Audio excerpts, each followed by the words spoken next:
الشعب ودادا ليكن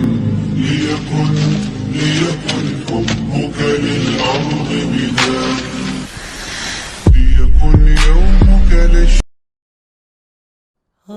kelinimada ayaa ka wanaagsan la xiriirka qofka xun inaad kali istaagtaa taa macnaheedu maaha inaad kali tahay balse macnaheedu waa inaad in kugu filan awood badan tahay qorraxdu aad bay kali u tahay balse weli way ifaysaa kelinimadu waa khatar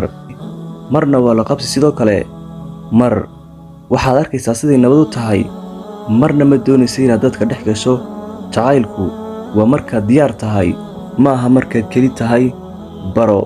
si aad ugu raaxaysato inaad keli ahaato maxaa yeelay ma jiro qof weligiisii joogaya dadku waxay u maleeyaan inaad keli ahaato inay kaa dhigayso keli balse uma malaynayo taasi inay sax tahay inay kugu hareeraysnaadaan dadka qaldan waa shay ugu kelisan caalamka kelinimadu mararka qaar waxay noqotaa saaxiib wanaagsan way ka fiican tahay inaad keli ahaataa inaad la joogto qofku dareensiiyaa kelinimo mararka qaar waa inan gartaa in aan dadka qaar agtooda muhiim ka ahay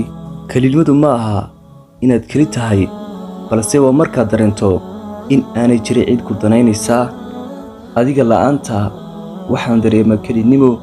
inaad keli ahaato ayaa kaga fiican inaad kelinimo ku dareento xidhiidhka qofka ugu awoodda badan caalamka waa ka badanaa keli istaaga hal shay oo fiican oo kelinimada ku saabsiisan ayaa waxay tahay inaad waqti badan u hayso nafsadaada way fududahay inaad la istaagto dad badan balse inaad keli istaagtaa waxay u baahan tahay geesinimo ma ahaanaysid mid awood badan waqtiyada oo dhan mararka qaar waxaad u baahan tahay inaad keli ahaato aadna u ogolaato ilintaadu inay dibadda u soo baxdo